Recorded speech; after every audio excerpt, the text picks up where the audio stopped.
Welcome back. John Kelly here with John Kelly Fitness. And yesterday we discussed on why dieting is unhealthy and why you have to get healthy to lose weight, not lose weight to get healthy. We talked about hormonal imbalance yesterday, and that's the reason a lot of us have trouble losing weight.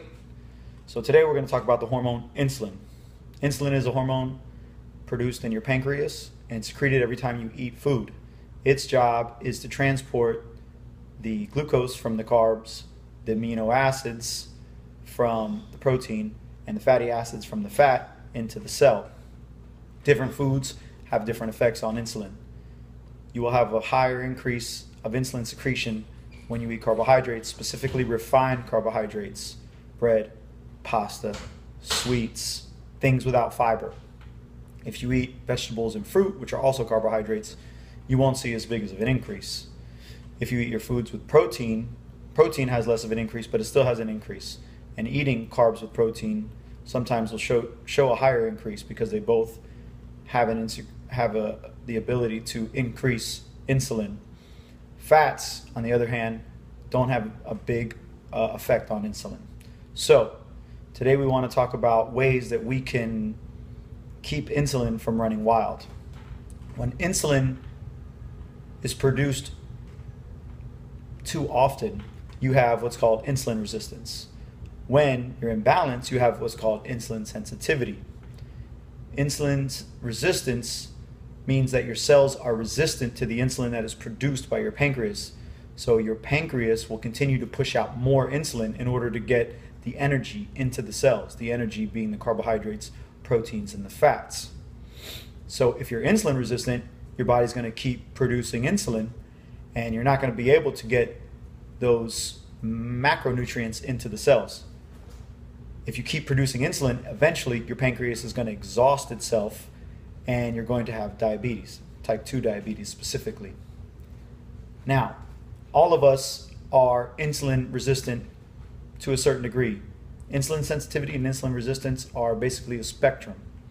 Signs of insulin resistance are stubborn fat around your midsection, which happens to be visceral fat around your organs, getting tired after you eat a meal. So if you eat a meal and you become tired afterwards, that has to do with insulin resistance. If you crave sweets after a meal, that has to do with insulin resistance. You may be insulin resistant.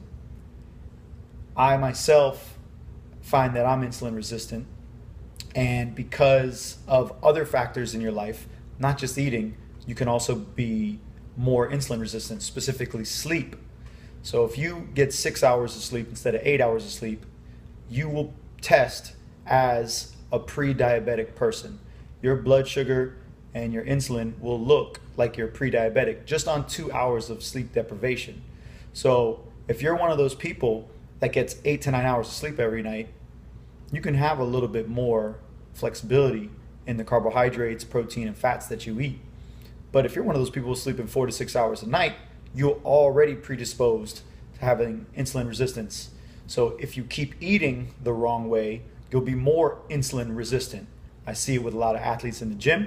I see it with myself. And I know that when I eat a higher fat, moderate protein, low carbohydrate diet, I see a big increase in energy. I see a big increase in the ability to burn fat. And I have better blood sugar across the day. And I feel better, a lot better.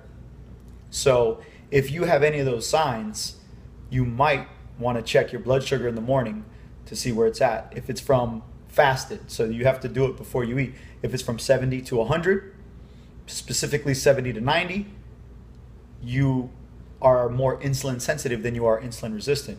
If you wake up in the morning after not eating for 8 to 10 hours, and you see that your blood sugar is over 100, then you know for a fact you're insulin resistant. And the danger of being insulin resistant is that it leads to diabetes. It leads to heart disease. It leads to cancer. It leads to all these preventable diseases that you don't have to get. But if you eat the standard American diet, which all of us have been guilty of from time to time, you will get it. Diabetes is on the rise more than any other disease. And it's preventable, completely preventable, even reversible. if you eat the right way. Remember, food is medicine, and make your medicine your food. The first thing you need to look at before working out is nutrition. You need to get your nutrition in order. Then you need to look at your sleep. Your sleep is the most important supplement that you could ever take, okay? And it's free. Your hormones are being repaired, your body's being repaired, your hormones are being produced, and your brain is being decluttered during sleep. So you have to get your 8 hours of sleep, which is going to be another video that we're going to cover. We're going to talk about sleep. But today I just wanted to touch on insulin and let you guys know when you eat, you release insulin. Depending on what you eat, you release more or less insulin. If you're showing signs of insulin resistance, you might need to research a ketogenic diet. You don't have to become totally ketogenic, but you need to eat high amounts of fat, which go against everything you've ever learned, moderate amounts of protein, and low amounts of carbs. It also depends on your activity level. Somebody who works out 5 days a week, which also helps improve insulin sensitivity, is going to be able to eat a little bit more carbohydrates than somebody that's sedentary. So depending on your lifestyle, depending on the amount of sleep you get, all these things are factors in being healthy. All these things are factors in insulin resistance and insulin sensitivity. So if you need any help, drop me a question down in the comment box. Like, share, subscribe. I'm just basically touching on insulin today. There is a lot more things that you can do, supplements, ways of eating, and it's a holistic approach. Don't think that you can change one thing and you're going to become healthy, but don't try to change too much at once either, because you won't be able to do it all.